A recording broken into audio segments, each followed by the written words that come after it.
কিন্তু নেই রপ্তানি। এমনই এক বিস্ময়কর অনিয়মের সন্ধান পেয়েছে কাস্টমস বন্ড কমিশনারেট। 2.5 বছরে বন্ড সুবিধায় 13,797 মেট্রিক টন কাপড়, অ্যাক্সেসরিজ ও প্যাকেজিং সামগ্রী আমদানি করার পরও জেএমএস গার্মেন্টস লিমিটেড কোনো পোশাক রপ্তানি করেনি।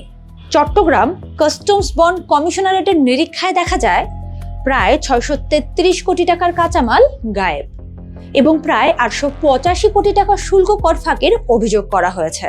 এনবিআর সূত্র বলছে, সিইপিজেটের মতো সুরক্ষিত জায়গায় থেকে বন্ড সুবিধার এই কাঁচামাল খোলা বাজারে বিক্রি করে দেওয়ার অভিযোগ উঠেছে জেএমএস গার্মেন্টস লিমিটেডের বিরুদ্ধে।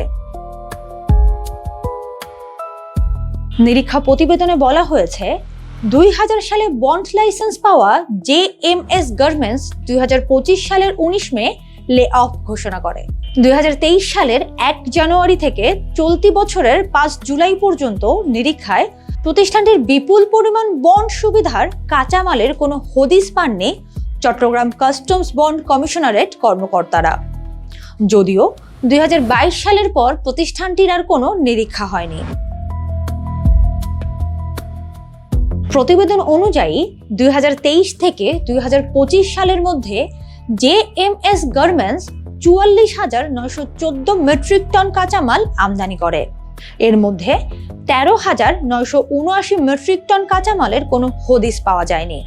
এর মধ্যে 8,753 মেট্রিক টন কাপড়, 5,159 মেট্রিক টন অ্যাক্সেসরিজ এবং 67 মেট্রিক টন প্যাকেজিং ম্যাটেরিয়াল রয়েছে।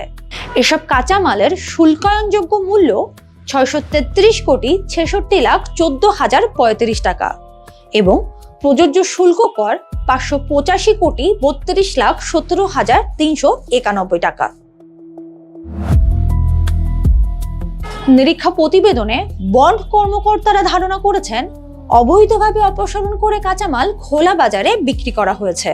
এর আগে 2020 সালে একই অভিযোগে প্রতিষ্ঠানটি 40,40,719 টাকা জরিমানা সহ পরিশোধ করলেও সেই মামলার আপিল এখনো হাইকোর্টে নিষ্পত্তি হয়নি। এছাড়া 117,93,96,662 টাকার ফোর্স লোন সৃষ্টি হওয়ায় প্রতিষ্ঠানের বিরুদ্ধে কারণ দর্শানোর নোটিশ জারির সুপারিশ করা হয়েছে। চমকপ্রদ বিষয় হচ্ছে, জেএমএস গার্মেন্টসের ব্যবস্থাপনা পরিচালক মোস্তফা মাহমুদ জাতীয় অর্থনীতিকে বলেছে, নিরীক্ষার বিষয়টি তিনি জানেন না। পরবর্তীতে প্রতিষ্ঠানের মানব সম্পদ ব্যবস্থাপক মাহবুব হাসান বলেন, সব কাঁচামাল কারখানাতেই আছে, অস্থিরতার কারণে রপ্তানি হয়নি এবং খোলা বাজারে কিছুই বিক্রি করা হয়নি।